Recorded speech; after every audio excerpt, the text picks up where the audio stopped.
check this brute. I picked it up at a club auction last weekend. It cost me $70. It's a BWD 245A dual transistor power supply. I think I might know why they say transistor, but I'll get to that in a minute.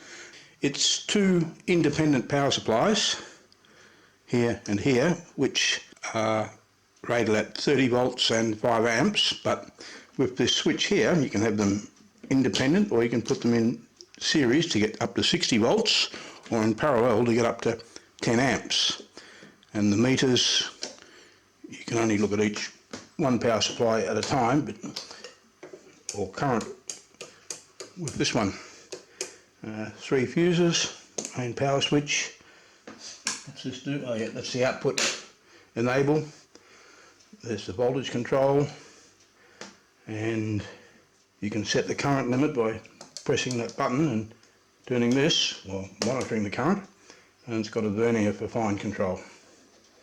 And the terminals have remote sensing ability, so you can put your load here and then have 2 additional wires so that it's measuring the voltage for regulation at the load itself rather than just at here.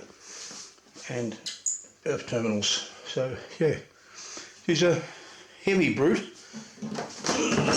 It's about 30 kilos. Nothing on the back. Other models of this do have connectors on the back, apparently, which I believe are now obviated by that independent parallel serial switch. You have to muck around with wiring on terminal blocks at the back to change the configuration, but now it's still all done with switch. No heat sinks visible on the back. I don't know if there's any fans in it. I've been itching to pull this thing apart. What have we got down there? Glen Iris. Serial number 9212. Glen Iris.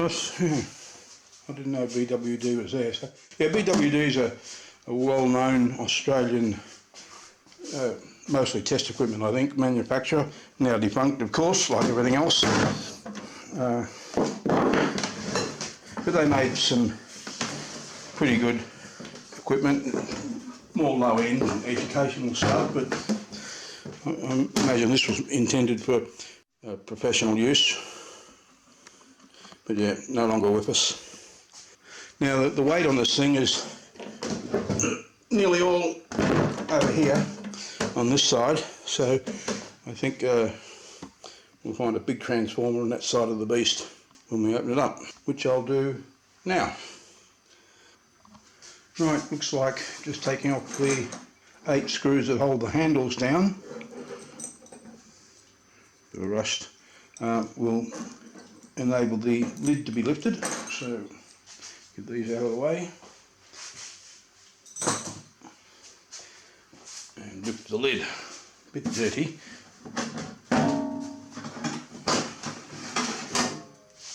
Whoa!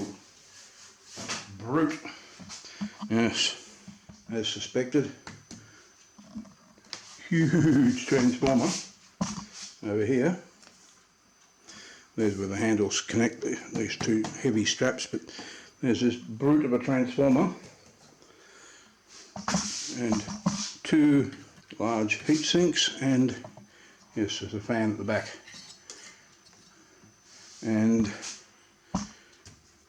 2 fairly big filter caps, and 1, 2, 3, 4 power resistors. Now I think we want to take the bottom off and see what's going on down below deck. Looks like just 4 screws for these foot rail things. Okay, those foot rails are off. Oh, gizmos. Now there's all the adjustments. All look like wire wound pots. A couple of small power transistors down there. Plug-in circuit boards. God, this stuff is old. You saw on the back there, calibrated in 1988, so when this thing was made, I'll try and find some date codes, but Yeah, it's not super new. What are those sockets for? They look like valve sockets. Bottom of the transformer there. Incoming mains terminal block there. And looks like the fan's permanently connected, so turn on the power and the fan runs, which will probably be pretty annoying. More trim pots here. God, this stuff looks old. Really old. I wonder what these, there's 4 of them. They look like valve sockets underneath the heat sinks. Maybe these heat sink assemblies just plug in if we release this retainer.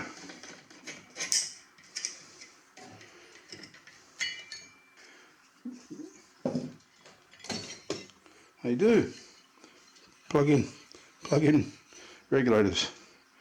2M3055, 2 of them and a something or other else. Yeah, that's sort of cute. 1, 2, 3, 4.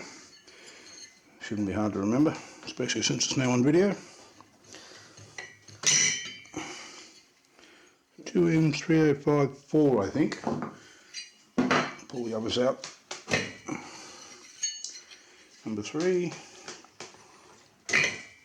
Oh, look, it's got labels down there, so you can't plug them in the wrong hole. Wonder why that's so important. You'd think these would be all interchangeable, wouldn't you? So, well, maybe 2 of them different, positive and negative, but between the 2 supplies you'd think they'd be identical. Yeah, can't read those. Yeah, and get another look at that big transformer. Is that called a C core? I think looks like this is the cores and the windings go around here. Try and get another view. Yeah, the windings go around there, so there's 2 separate cores, a bit like a toroidal transformer, steel straps wound up instead of laminations. So I think it's probably a pretty high quality transformer.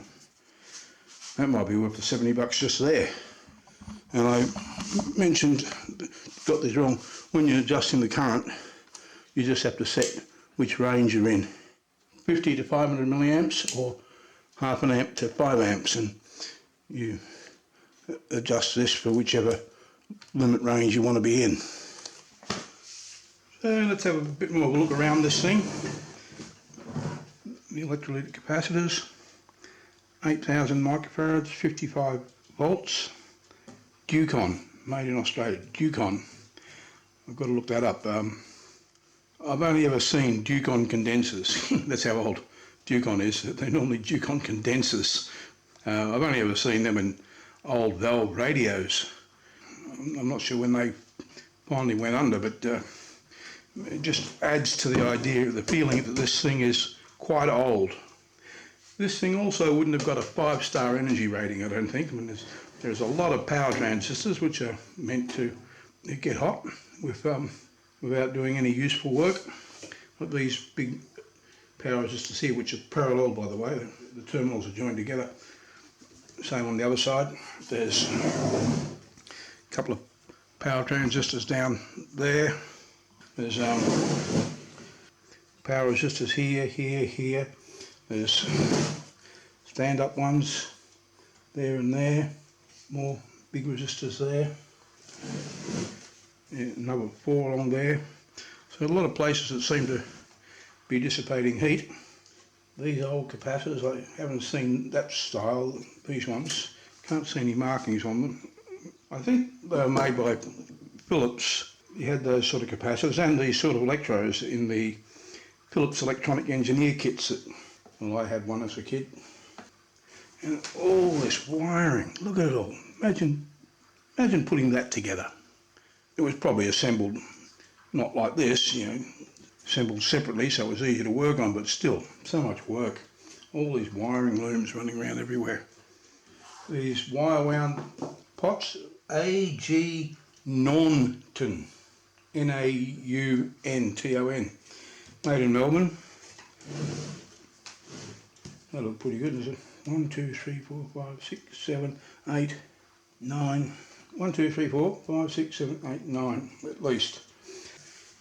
Now, you may be wondering where the bridge rectifier is that takes the AC from the transformer before it goes to the filter capacitors. Yeah, well, I'm wondering that too, because I've had a look and I can't find them. I can't. So you'd think it would be somewhere between the secondaries and the filter capacitors, somewhere between those two, but because everything's loomed up, it's a bit hard to follow. Output from the there's the heaviest wires coming out of the transformer. There we go. The diodes are under there, stud diodes, as in like in car alternators, and 2 over there. Is there only 2 per side? Yeah, there'd be perhaps a centre tap transformer and a diode on each leg with the centre tap going to ground. There's there's secondary supply, so there must be more diodes somewhere. There's an auxiliary supply, I mean. So there must be more diodes somewhere else for that, but they can be small ones. But yeah, the big diodes are under here. Now, I haven't seen any date codes on anything. Is there any chips on here? Okay, I've got chips here. 64, this op amp. Yeah, so it looks like 64-ish, 65, which sort of matches the look and feel of the thing. But those electrodes, if they're from 64, they're probably shot. But so I won't power it on until I've tested them and tried to reform them. So, schematics. I found manuals for 3 or 4 different models, but not for this one. The first one, the oldest one I found, was actually vacuum tubes, so that's why I think they call this thing a transistor power supply, because earlier ones were vacuum tubes, but they was producing like 400 volts.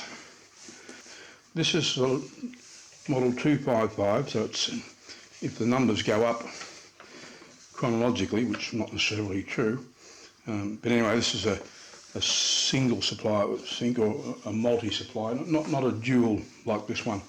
Then we've got the 246, there's 2 halves to it, right hand side and left hand side. I haven't looked closely to see if there's any differences between the left and right hand side.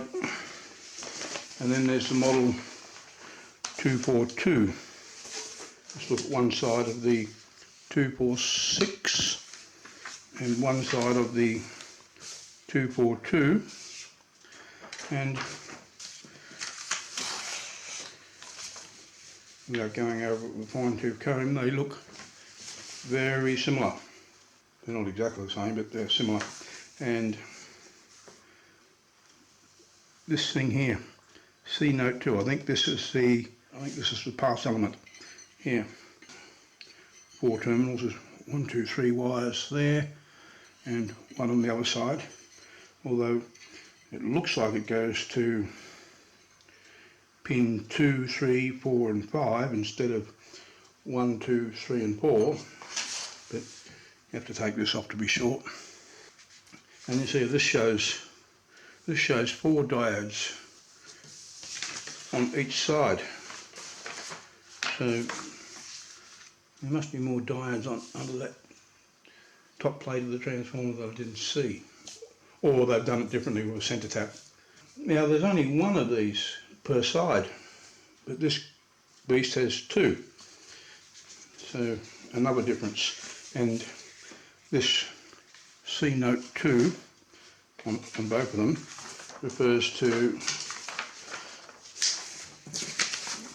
this page, note 2, regulator and driver circuit. So 1, 2, 3, 4 pins, and that's got a lot more transistors than this has. This has only got 3 per module, and that's got 6. And for the other model power supply, it's got 7, no 8. So yeah, it looks like they're quite different to this, and this thing's got 2 per power supply, so maybe that's how they did it. They've split this into 2 halves without checking the wiring between the valve sockets, so can't be sure. I'm not going to bother with that now. The block diagram, so there's the main rectifier and regulator. There's also a little one for the auxiliary supply that I mentioned before, blah blah blah blah. I assume there's something similar to this going on in there, but without the manual, can't be sure. Just a few more things. The power transistors have date codes on these pass element modules. This one's got 68, there's another one with 68. This one's got 77, and the fourth one I can't tell. So maybe around 1977 this thing was made, but the design could be a lot older.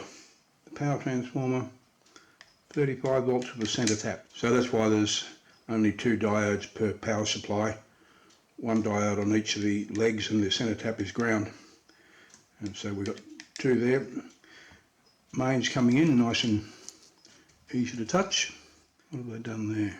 I guess this is some sort of strapping for 240 volts.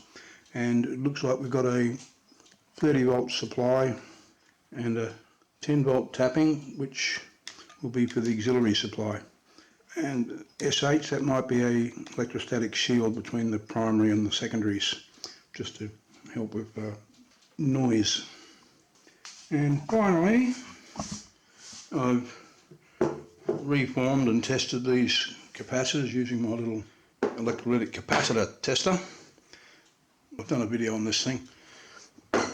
They accept charge properly, they have low leakage and they hold the charge, so they seem pretty good. So if I put these back in and plug all these back in, I think I'll turn it on, see what happens. So yeah, I'll do that. Okay, we've got Monsieur Schlumberger at the ready to measure voltages. Now, this remote sensing, I would have expected to be straps to join that to that so that it can measure the voltage here. Without it, it's expecting an external connection.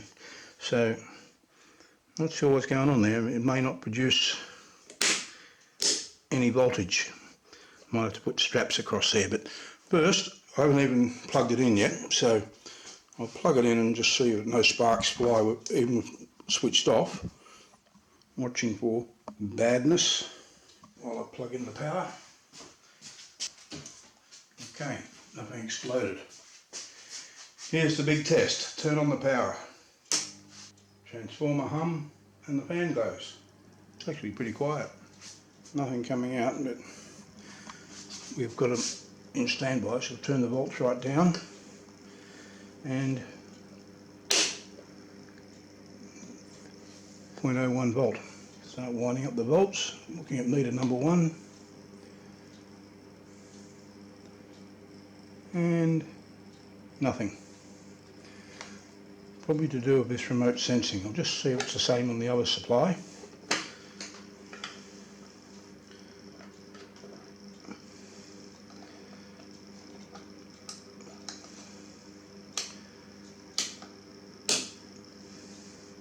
Ah, 1.68. Ah, this one works, so there's something wrong with supply number 1. Line it up, and we can get up to 32.77 volts. Going up the scale there, a bit of oscillation at the high end. Current limit, doesn't seem to matter. So, clearly doesn't need the remote sensing, I don't think. Well, that one seems to work. Good. Why doesn't this one? What have I done wrong? Oh, hang on. No, that was in parallel. I wonder what that means. Ooh. Let's try it again. I didn't have it switched to independent. Let's try that again. Ah. It does work. Dickhead. 45 volts. That's not very good. 45 bloody volts. So you're supposed to go to 30. and it only goes down to, doesn't go to 0, 2.1. Standby works. So let's have a look at the other supply now. This one can go to 45. Also doesn't go to 0. So winding it up now. See, meter number, power supply number 2. It goes up to 32, but supply 1 can go up to 45. Looking at this now, that's still on supply number 2. Okay, so they both seem to work. Let's put them in series. We should get a bunch more volts.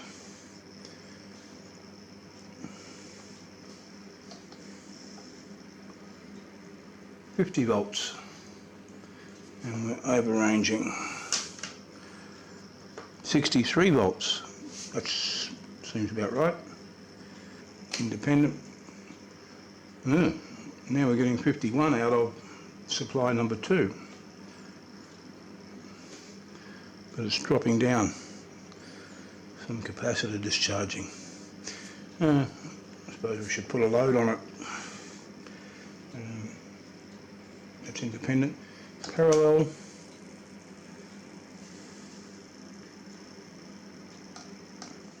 Maybe when it's in parallel mode, only supply number 2 drives the voltage and this one's ignored. Maybe that's what's going on, because you can't have them both operating in parallel mode because they'd be fighting each other. So I guess it has to default to one or the other. It looks like it's this one. Alright, we'll get a load onto it. Yeah, having a little think about it, probably that didn't seem to be working when it was in parallel mode, because when you're in non-independent, either series or parallel, I think number 2 is where the output comes from, and number 2 is what controls it. So unless you're in independent, this seems to do nothing. This thing, I just had this running for maybe an hour in standby, but these bloody resistors are stinking hot. Can't touch them. They're just bleeder resistors, and they don't really need to discharge super quickly. It's only when you're opening the thing up that you want it to have no charge. So they could be a higher resistance, take longer to discharge it and not get so damn hot. But anyway, on to testing of a load. Sort out my halogen lamp dummy load and wired it so that we've got 3 bulbs in series, actually 1, 2, 3, making it so they're 12 volt bulbs, so it can handle 36 volts. This is what this gives out, and they're 50 watt bulbs, so they can handle 150 watts altogether for 3 of them, and 5 amps times 30 volts is 150 watts, so that should be a full load, 3 of those, and again on the other side, so we can wire up both independently. I'll plug the load in, switch it to independent. We don't need Mr. Schlumberger. Tip the load up this way for the moment so we can just see how the lights shine. Independent, power supply number 1 on. Wind up the volts. Anything happening?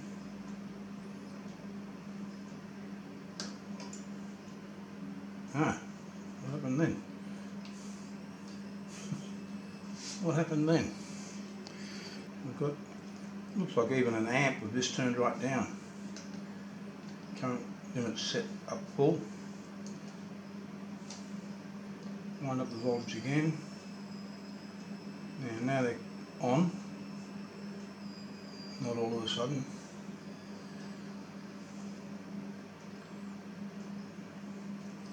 And it looks like we've hit a current limit. Only 15 volts. And 3 amps. Past the rest of it works to a point and then no more. The current limit's wound right up. That's on the low range, so yeah, of course it's limited there, but on the half amp to 5 amp range, this is turned fully up. Current limiting works, but it's kicking in too low, I think. 30 volts, 15 volts and 3 amps. That's only what, 45 watts, not 150. Not sure about that. Okay, let's have a look at the other side. Okay, winding up the volts. Those 3 lamps coming on. Don't know if you can see that. Yeah. And once again, it'll only go to about 15 and 3 amps.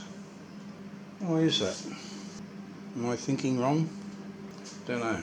Let's try it in series. Turn all this right down.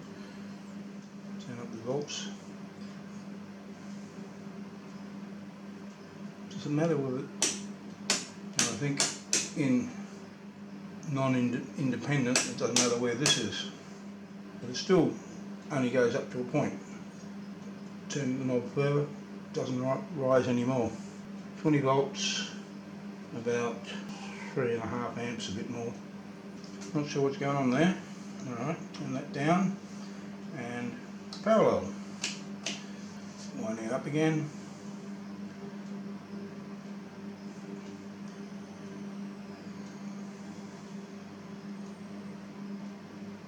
And this time we're getting more volts, 24 volts and 2 amps. Curious. I don't know. Maybe I'll figure it out one day. That was interesting, I think. I hope you found it interesting. So, what to do with this thing? It's way too heavy, far too awkward to carry with those 2 handles right there. You know, one in the middle would be better, even though it's still 30 kilograms, but one in the middle would be better than the 2 that it's got. Too heavy, extremely inefficient, I would think, with all the power resistors getting hot inside of it. Pretty big, and with no manual, no schematic, and 21 adjustments inside this thing that I found, at least 21. I'll keep it as it is in case I need something that can do what it can do, but as soon as I get something better, I think I'll be pulling it to pieces. The transformer's wonderful, I think. The meter's probably okay, the knobs are okay. Frame might be good for something else that has less weight in it, but as it sits, no, I don't think so. But you know, this power supply, I mean, this transformer, that could be put in a separate box with just a single handle, easy to carry, and then the electronics, more modern forms of it, inside another box, also easy to carry, and just a cable to connect the two. That could be the way to go. So as it sits, I'll keep it in case I have an application where I need what it can do until I've come up with something better. I've got other transformers, you know, almost as good as that one, I think, and I can make a power supply using those and ultimately repurpose that into another power supply. There you go. Hope you enjoyed. Please give it a like, maybe subscribe, and I'll catch you later.